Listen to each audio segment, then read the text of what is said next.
بھائیو تفصیل میں جانے سے پہلے میں تمہیداً کچھ باتیں عرض کر دوں کہ صحیح بخاری میں حدیث ہے انٹرنیشنل نمبر کے مطابق 6474 اور مشکات میں بھی موجود ہے 4812.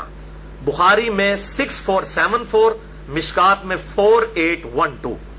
بڑی مشہور حدیث ہے کہ امام کائنات سید الاولین والآخرین شفیع المذنبین رحمت للعالمین سیدنا و مولانا امام اعظم محمد رسول اللہ صلی اللہ علیہ وآلہ وسلم نے ارشاد فرمایا، جو شخص مجھے 2 چیزوں کی گارنٹی دے دے، ضمانت دے دے، نمبر 1 اپنی زبان کی اور نمبر 2 اپنی شرمگاہ کی، تو میں محمد صلی اللہ علیہ وسلم اسے جنت کی ضمانت دیتا ہوں.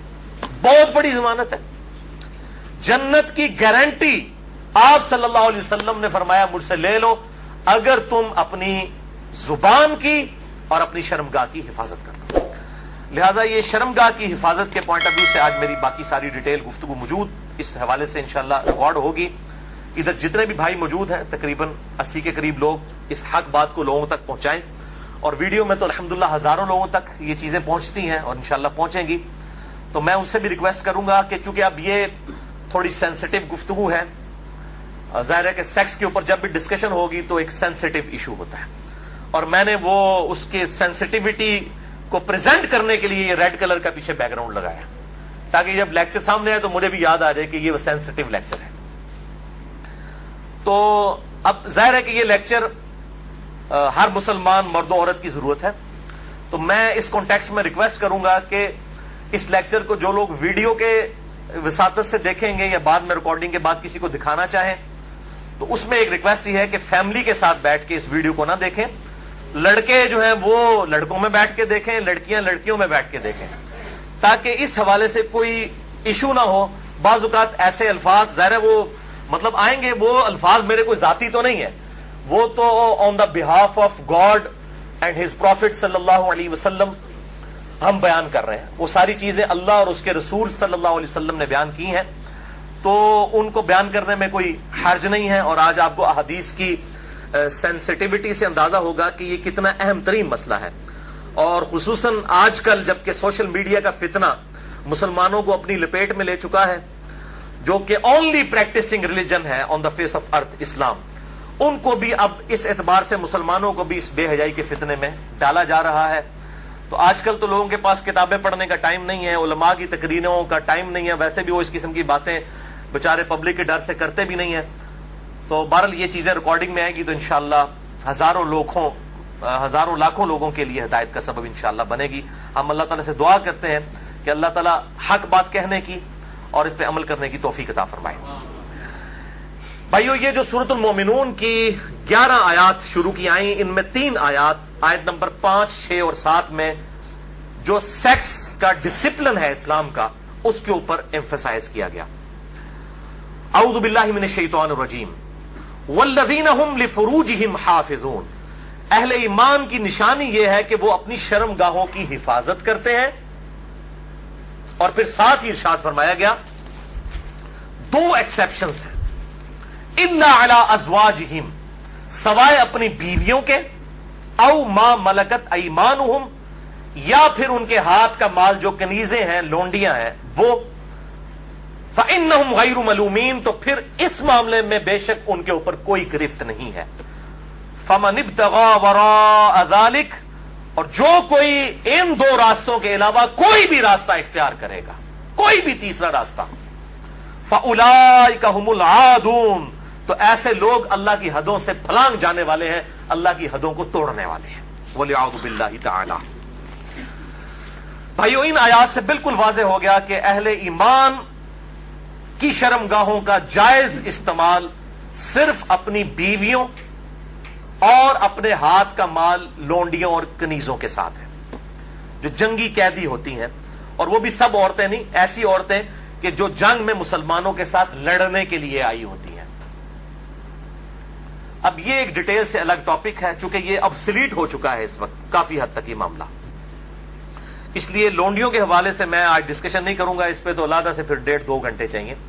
بہرحال کسی کو شوق ہو تو اس حوالے سے ایکسکلوسیو کام، امت لیول کا کام ایک شخص نے کیا ہے اور وہ ہے مولانا مودودی رحمہ اللہ المتوفا 1979 عیسوی. انہوں نے اپنی ینگ ایج میں جب ان کی عمر صرف 22 سال تھی, میری الحمدللہ اس وقت 39 سال ہونے والی ہے اور لیونر ایئرز کے اعتبار سے 40 سال ہو چکی ہے. 22 سال جس وقت ان کی عمر تھی انہوں نے کتاب لکھی الجہاد فی الاسلام, جس پہ تقریر ڈاکٹر اقبال نے لگائی تھی, اور انہوں نے کہا کہ یہ شخص مستقبل میں مسلمانوں کو لیڈ کرے گا, اور واقعی لیڈ کیا. تو الجہاد فی الاسلام میں انہوں نے جو لونڈیوں کا کانسیپٹ ہے, اور اس حوالے سے پوری دنیا میں فتنہ ہمیشہ اٹھایا جاتا ہے. آج کل کچھ ویڈیوز بھی آئی ہیں, مجھے بھی کافی لوگوں نے بھیجی. ایک وہ غیر مسلم ہے, اس وقت مرتد ہو چکا ہے, مسلمان تھا 16 سال تک وہ مسلمان رہا, اس کے بعد وہ ارتداد کا شکار ہوا اور اس نے مسئلہ ہی یہ لونڈیوں والا اٹھایا ہے. حالانکہ وہ بالکل آؤٹ آف کانٹیکسٹ, کچھ چیزیں کچھ اور ہیں, ان کو بگاڑ کے پیش کیا جاتا ہے. بہرحال الجہاد فی الاسلام پڑھیں, مولانا مودودی کی کتاب. اس حوالے سے جو ایران کے اہل تشیع نے فتنہ اٹھایا ہے نکاح متع کا, یا سعودی عرب کے اہل سنت علماء کی طرف سے, اہل حدیث کی طرف سے, یہ میں سعودیہ کے اہل حدیث کی بات کر رہا ہوں, باقیوں انڈیا پاکستان بنگلہ دیش کے اہل حدیث کی بات نہیں کر رہا. انہوں نے نکاح مسیار کے نام سے, آپ نام ہی دیکھیں, نکاح مسیار, آسانی والا نکاح. نکاح متع, متع کہتے ہیں نفع اٹھانے والا. تو بالکل انہوں نے بس نام چینج کیا, بلکہ اگر مجھ سے پوچھیں تو نکاح مسیار جو ہے وہ نکاح متع سے بھی بدتر ہے. نکاح متع کے اندر تو نکاح کرتے وقت طے کیا جاتا ہے کہ میں تم سے 3 دن کے لیے یا 3 مہینے کے لیے نکاح کر رہا ہوں. نکاح مسیار میں مفتی اعظم سعودی عرب جو 66 سال تک رہے, ابن باز رحمہ اللہ, اللہ تعالیٰ ان کی غلطیاں معاف کرے کہ جو اتنا بڑا بلنڈر وہ کر کے گئے, انہوں نے یہ فتویٰ دیا کہ جو سعودیہ کے بچے پڑھنے کے لیے فارن ملکوں میں گئے ہیں تو وہاں جا کے عورتوں کے ساتھ شادیاں کر لیں, لیکن ان کو بتائیں نا کہ کتنے عرصے کے لیے رکھنا ہے, بس یہ کریں کہ جتنے عرصے کے لیے تعلیم ہے اپنے ذہن میں سوچ لیں کہ ان کے بعد طلاق دے دیں گے. حالانکہ نکاح کا مقصد تو خاندانی ایک نظام کو وجود بخشنا ہے, نہ کہ شہوت کی تسکین ہے. اس کو تو بڑا کنڈیم کیا گیا اسلام کے اندر. تو بہرحال انہوں نے کہا کہ جی وہ نکاح متع میں تو طے کیا جاتا ہے, نکاح مسیار میں جو ہے وہ ذہن میں سوچا جاتا ہے, غرر اور دھوکے والا معاملہ کیا جاتا ہے. یہ دونوں قطعاً حرام ہے. نکاح متع کسی حد تک موجود تھا, بخاری اور مسلم میں احادیث موجود ہیں, اور بخاری اور مسلم میں ہی مولا علی علیہ السلام سے احادیث موجود ہے کہ قیامت تک کے لیے یہ نبی صلی اللہ علیہ وسلم نے منع فرما دیا. تو یہ علماء یہود کا کردار ایسے علماء ادا کرتے ہیں, خواہ اہل سنت میں ہو خواہ اہل تشیع میں. جو اصحاب سبت والا معاملہ ہوا, مچھلیوں کے شکار والا, اس طریقے سے انہوں نے یہ جو ہے نکاح انٹروڈیوس کروائے ہیں. اس حوالے سے میرا ایک ایکسکلوسیو کلپ بھی ہے تقریباً 8 منٹ کا, وہ 50,000 سے زیادہ لوگ یوٹیوب پہ دیکھ چکے ہیں. اس کے علاوہ بھی بڑا عام ہوا میرا جو قرآنک لیکچر نمبر 52 تھا, 2011 میں ریکارڈ ہوا تھا, آج سے 5 سال پہلے. اس میں ایک کلپ کاٹ کے چڑھا ہوا ہے, آپ اگر لکھیں یوٹیوب پہ جا کر شیعہ کا نکاح متع اور سنی کے نکاح مسیار کی حقیقت, آپ یہ رومن میں لکھیں, بلکہ آپ شیعہ کا نکاح متع یہ لکھ دینا تو میرے ہی کلپ ٹاپ پہ کھلے گا, کیونکہ سب سے زیادہ کلپ وہی دیکھا گیا. تو میں نے اس کے اندر جو ہے وہ اس پوائنٹ آف ویو سے گفتگو کی ہے, آج میں اس کی ڈیٹیل میں نہیں جاؤں گا. بھائیو, ان 3 آیات کی روشنی میں سورۃ المومنون آیت نمبر 5 سے لے کر 7 تک بالکل اللہ تعالیٰ نے واضح طور پر فرما دیا کہ شرمگاہ کا استعمال ایک مسلمان مرد اور عورت میاں بیوی کے ریلیشن شپ میں یا لونڈیوں والے معاملے میں ہو سکتا ہے, اس کے علاوہ اس کی قطعاً اجازت نہیں, خواہ نکاح متع ہو خواہ نکاح مسیار ہو. تو بھائیو, جو شرمگاہ کا استعمال ہے صرف 2 صورتوں میں جائز ہے, اس میں سے بھی اب ایک صورت ہی پریکٹیکلی باقی رہ گئی ہے, وہ بیویوں کے ساتھ اور دوسرا لونڈیوں کے ساتھ. تو اس سے یہ چیز بھی اس کے اندر امپلائڈ ہے کہ اس کے علاوہ جتنی بھی چیزیں ہوں گی شرمگاہ کے استعمال کے پوائنٹ آف ویو سے وہ جائز نہیں ہوں گی. اور اس میں ٹاپ آف دا لسٹ چیز جو ہے وہ یہ مشت زنی والا ایشو ہے, جو نوجوان مردوں کے اندر ایک فتنہ پایا جاتا ہے ہینڈ پریکٹس کا, اس کی بھی حرمت اسی کے اندر امپلائڈ ہے. یعنی کوئی مرد جو ہے وہ اپنے ہاتھ سے منی نکالے اور اپنی شہوت کی تسکین کرے, وَلِعَوْذُ بِاللَّهِ تَعَالَى. اور اسی قسم کے ایشوز فیمیلز کے اندر بھی پائے جاتے ہیں, اس کی ڈیٹیل میں جانے کی ضرورت نہیں ہے, اشارتاً بات ہی کافی ہے. تو اسی کانٹیکسٹ میں بعض علماء کی طرف سے، آج کل کے کچھ جدید علماء ہیں، ان کی طرف سے فتاوی اور کچھ بزرگوں کے فتاوی پیش کیے جاتے ہیں، وہ سب کے سب بے سند اور فضول قسم کے فتاوی ہیں۔ کوئی بھی فتویٰ جو کتاب و سنت کے واضح دلائل کے اگینسٹ ہوگا وہ قطعاً ایکسیپٹیبل نہیں ہوگا، خواہ وہ کسی بڑے سے بڑے امام کا ہو، بڑے سے بڑے فلاسفر کا ہو، بڑے سے بڑے عالم دین کا ہو۔ اور اسلام کا ایک مزاج ہے حیا کے پوائنٹ آف ویو سے، وہ ہر مسلمان کو پتا ہے، اس میں قطعاً کوئی گنجائش نہیں بنتی اس قسم کے کوئی برے فعل کی کہ کوئی شرمگاہ کے ساتھ اس طریقے سے کھیلے۔ تو یہ جو شرمگاہ والا معاملہ ہے اور مشت زنی والا جو ایشو ہے میرے بھائیوں، یہ نہ صرف حرام ہے یا چلے کوئی احتیاط کے اندر الفاظ استعمال کریں تو مکروہ تحریمی، بلکہ یہ گناہ بھی ہے، اور گناہ کبیرہ زنا کی طرف لے جانے والا ہے۔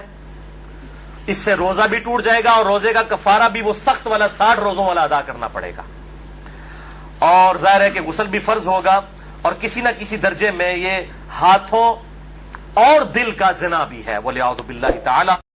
چنانچہ اسی کانٹیکسٹ میں ایک بڑی کریٹیکل حدیث ہے، صحیح بخاری اور صحیح مسلم کی متفقن علیہ حدیث ہے۔ صحیح بخاری میں 6612، صحیح مسلم میں 6754 اور مشکات میں بھی 86 نمبر پہ یہ حدیث موجود ہے کہ آپ صلی اللہ علیہ وسلم نے فرمایا کہ آنکھ کا زنا دیکھنا ہے، کانوں کا زنا سننا ہے، بے حیائی کی باتیں سننا، زبان کا زنا بولنا ہے، فحش گفتگو کرنا، ہاتھوں کا زنا پکڑنا ہے، ٹانگوں کا زنا چل کر جانا ہے، اور نفس تمنا اور آرزو کرتا ہے اور شرمگاہ اس کی تصدیق کر دیتی ہے وَلِعَوْذُ بِاللَّهِ تعالی۔ تعویل خاص کے اعتبار سے تو یہ زنا کے بارے میں ہے، تعویل عام میں ہینڈ پریکٹس والا جو مشت زنی کا ایشو ہے وہ بھی اسی کے اندر داخل ہے وَلِعَوْذُ بِاللَّهِ تعالی۔ اب ظاہر ہے کہ اگر اس قسم کی بیماری میں کوئی شخص مبتلا ہے، اس کا علاج کیا ہے؟ توبہ کرے اور اللہ کی طرف رجوع لائے، اور اللہ تعالیٰ نے اس حوالے سے ایک نیچرل پروسیس بھی رکھا ہوا ہے، یعنی مردوں کے لیے خصوصاً احتلام کا، نائٹ فال کا ایشو ہے کہ جو ایکسیسو اس طرح کی جو انسان کے جسم کے اندر مادے بنتے ہیں وہ آٹومیٹکلی ایک فزیکل فینومینا آف نیچر کے تحت نکل جاتے ہیں۔ بہرحال اپنی شہوت کو کنٹرول کرنے کے لیے آپ صلی اللہ علیہ وسلم نے علاج تجویز فرمایا، سب سے بڑا علاج، اور وہ ہے نکاح۔ اور اگر نکاح نہ ہو تو پھر کیا علاج؟ اگر آج کل کے فلاسفرز اور ان جو سو کالڈ بزرگوں کے فتوے مانے جائیں تو وہ تو کہتے ہیں کہ جی آپ نعوذ باللہ جو ہے وہ مستزنی کر لیں، یہ علاج ہے۔ نبی صلی اللہ علیہ وسلم نے یہ علاج تجویز نہیں فرمایا۔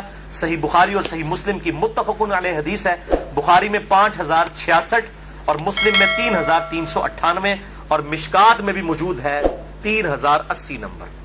آپ صلی اللہ علیہ وسلم نے فرمایا، اے نوجوانوں کے گروہ، تم میں سے جس کے پاس استطاعت ہے وہ نکاح کرے، یعنی جو فائنینشلی سپورٹ کر سکتا ہے، جس کے پاس اتنا خرچہ ہے کہ معاملات کو لے کر چل سکتا ہے۔ یہ فائنینشلی میں کیوں کر رہا ہوں؟ وہ حدیث کے الفاظ اس کی حفاظت کر رہے ہیں۔ اگر کوئی شخص استطاعت نہ رکھتا ہو، اسی حدیث میں آتا ہے، آپ صلی اللہ علیہ وسلم نے فرمایا، تو اس شخص کو چاہیے کہ وہ روزے رکھے، یہ روزے رکھنا اس کی شہوت کو ٹھنڈا کر دیں گے۔ اور اسی حدیث میں الفاظ ہیں کہ آپ صلی اللہ علیہ وسلم نے فرمایا، اگر تمہیں استطاعت ہو تو شادی کرو، نکاح کر لو۔ شادی کرنا نگاہوں کو نیچا کرتا ہے اور شرمگاہوں کی حفاظت کا ذریعہ ہے۔ اور جو شادی کی استطاعت نہ رکھے، یعنی فائنینشلی، یہ تو نہیں ہے کہ وہ نہ مرد ہے، نہ مرد ہوتا تو آپ صلی اللہ علیہ وسلم نکاح کا تو نہ کہہ رہے ہوتے، جو شادی کی استطاعت نہ رکھے وہ روزے رکھ لے۔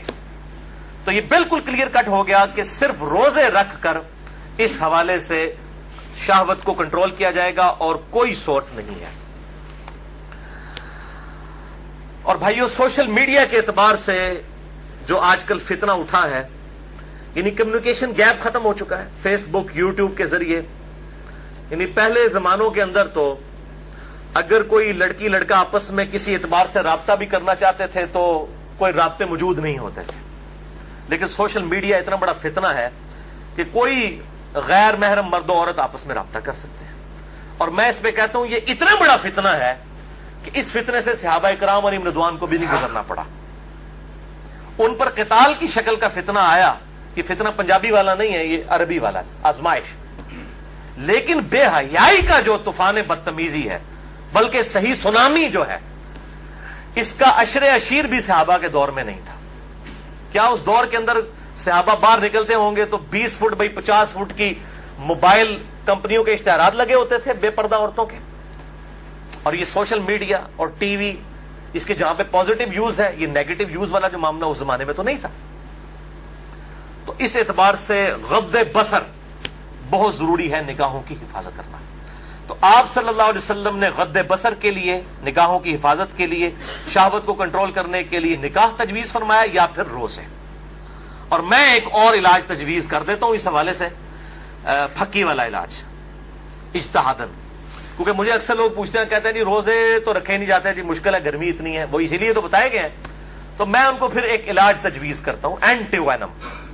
کوبرا سانپ کاٹ دے تو اس کے وینم کا علاج اینٹی وینم سے ہوتا ہے, جو کوبرے کے زہر سے تیار ہوتا ہے.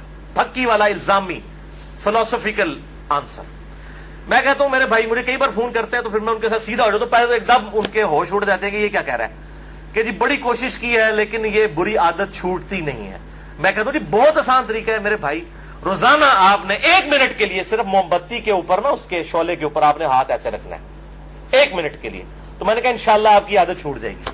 کہتے ہیں جی 1 منٹ کون رکھ سکتا ہے؟ تو میں نے کہا میرے بھائی 1 منٹ آپ اس کی پریکٹس نہیں کر رہے تو آپ نے تو انشاءاللہ تعالی اس گناہ کی وجہ سے جلنا ہے جا کے دوزخ میں. تو آج سے پریکٹس شروع کریں. اور بخاری اور مسلم کی حدیث ہے کہ جو آخرت کی آگ ہے وہ دنیا کی آگ سے 70 گنا زیادہ تیز ہے.